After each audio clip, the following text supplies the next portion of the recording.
If you got a Vivo phone or IQOO phone with Android 14 and Origin OS 4, check out the Super Audio mode or sound effects, which is quite similar to Dolby Atmos on other Android devices. If you're interested in getting to know this Super Audio mode, go into the Quick Panel Access and tap on the settings gear icon right here. Once in this section here, you can use the search settings and type in the words Super Audio. Just go ahead and type that in.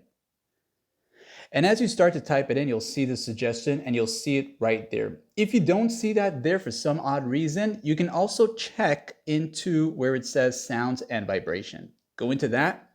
Then in this section here, go down until you see this right here. Sound quality and effects.